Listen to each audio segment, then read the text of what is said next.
بعد اگر پیر بھی آپ نے پکڑ لیا ناقص نہ، تو پھر آپ جب ایک کاریگر مثال کا سنارا ہے اور اس کے پاس آپ گئے کہ مجھے سنارا بنا دو، اس کو آدھا کام آتا ہے آدھا آتا ہی نہیں ہے، تو وہ پورا کام آپ کو سکھا سکتا ہے؟ وہ اتنا ہی آپ کو سکھائے گا جتنا اس کو آتا ہے، لہذا وہ آدھا سنارا ہے تو آپ بھی آدھا ہی سنارا بنو گے، پورا تو نہیں بنو گے۔ جب وہ خود ہی کاریگر نہیں ہے تو آپ کو کہاں سے بنائے گا؟ ایک آدمی خود ہی ناقص ہے،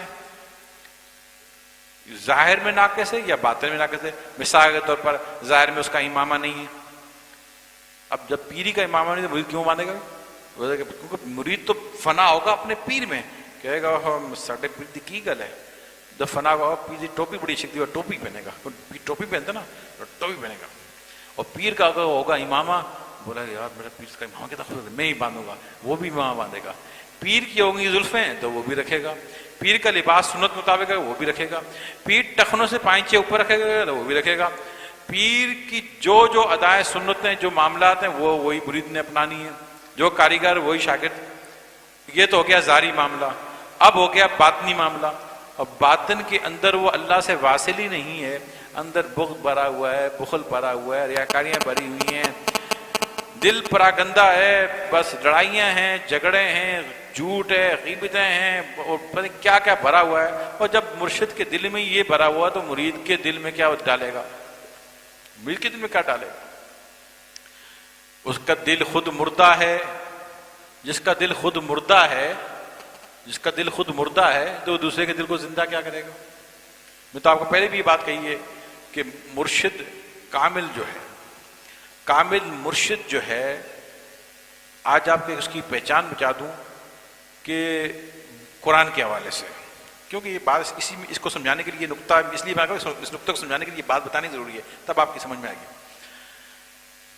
سیدنا خضر علیہ السلام اور موسیٰ علیہ السلام کی ملاقات کا ذکر سورہ کاف میں آپ نے سنا تو ہوگا نا، اگر پڑھا نہیں ہے تو سنا تو ہوگا کہ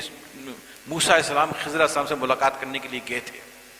اس کی اندر ایک نقطہ بیان کروں جو کہ طریقت پر بڑا، اس طریقت کے رموز پر اور مرشد کے کو پانے کے رموز پر اس میں راز ہے، اس قرآن کے اندر راز ہے، ہر چیز قرآن میں موجود ہے، سمجھنے والا چاہیے۔ سمندر کے اندر موتی ہوتے ہیں، ہر آدمی نہیں نکال سکتا، غوطہ خور نکالتا ہے، جو غوطہ خور ہوتا ہے وہ نکالتا ہے، دوسرا چلان لگایا گیا تو اس کو وہ مرا ہوا وہ بہتا ہوا جا رہا ہوگا، وہ غوطہ خور تے میں جا کے نکال کے لے بھی آتا ہے، وہ مرتا بھی نہیں ہے۔ تو لہٰذا جن لوگوں نے وہ موتی نکالے اس میں سے ایک موتی میں آپ کے سامنے پیش کرتا ہوں کہ اللہ تبارک و تعالیٰ فرمایا کہ موسیٰ تم میرے اس بندے کے پاس جس کے پاس علم لدنی ہے، ایک ایسا علم ہے، تم اس کے پاس ملاقات کے لیے جاؤ، اور فرمایا ایک مچھلی کو ساتھ لے جانا، ملنے کی نشانی، یا اللہ کیسے ملے گا، کہاں ملے گا؟ فرمایا اس کی ایک نشانی ہوگی، مردہ مچھلی کو ساتھ لے جانا، جس جگہ مچھلی زندہ ہو کر دریا میں چلی جائے وہ جگہ اس کے ملنے کی ہے۔ اپنے ساتھ اپنے خادم یوشع بن نون کو لے کر چلے، ایک مقام پر بیٹھے تو اس نشانی کے اندر ایک بات فرمایا وہاں دو دریا بیرے ہوں گے، دریا ایک نہیں ہوگا، دو ہوں گے، دو دریا مل رہے ہوں گے، نشانی یہ بتائی دو دریا مل رہے ہوں گے اور مچھلی زندہ ہو کر اس میں چلی جائے گی، وہ نشانی ہوگی، اس جگہ وہ خضر تمہیں ملے گا، میرا بندہ وہ ملے گا خاص۔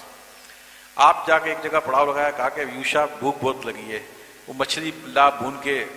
مچھلی کا مسالہ لا کھاتے ہیں، ایک دم یوشع بن نون کے دل میں یاد آیا کہ حضرت ناراض ہونا معاف کرنا، وہ مچھلی میں نے دیکھا تھا راستے میں ایک دو دریا آئے تھے، وہ مچھلی میں نے خود دیکھا جڑ کے زندہ ہو کے دریا میں چلے گئی، آپ نے اس کو ڈانٹا، فرمایا وہی تو وہ جگہ تھی جہاں تمہیں ملنا تھا، چلو انہی کے پیروں پر اسی جگہ واپس چلو۔ وہ لے کر وہاں واپس جب پہنچے تو خضر علیہ السلام وہاں بیٹھے موجود تھے۔ پھر اس میں لمبے واقعات ہیں، بہت واقعات ہیں، اس پہ نہیں جاتے ہم، جو نقطے کی بات میں آج یہاں بیان کرنے سے وہ بیان کر رہا ہوں۔ اس میں پیر کے ملنے کا بھی اور سچے پیر کی نشانی بھی بیان کر دی، جہاں دو دریا بہتے ہوں، یعنی شریعت کا دریا اور طریقت کا دریا، دو شریعت کا پتہ ہی کچھ نہیں ہے، بابا بیٹھے ہوئے ہیں، بابا کا کچھ نہیں پتہ، نہ فرض کیا ہے اور واجب کیا ہے اور نماز کیا ہے اور اس کے سبق کیا ہے اور فقہی مسائل کیا ہیں، کچھ پتہ ہی نہیں، اتنا پتہ ہی نہیں ہے، تو پھر عمل کیا کرے گا؟ تو یہ تو وہ کہے گا میں طریقت کا دریا، تو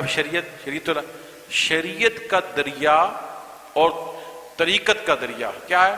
زبان جب کھولے تو شریعت کے پھول جڑ رہے ہوں، اور جب نگاہ اٹھا دے تو سیراب کر دے.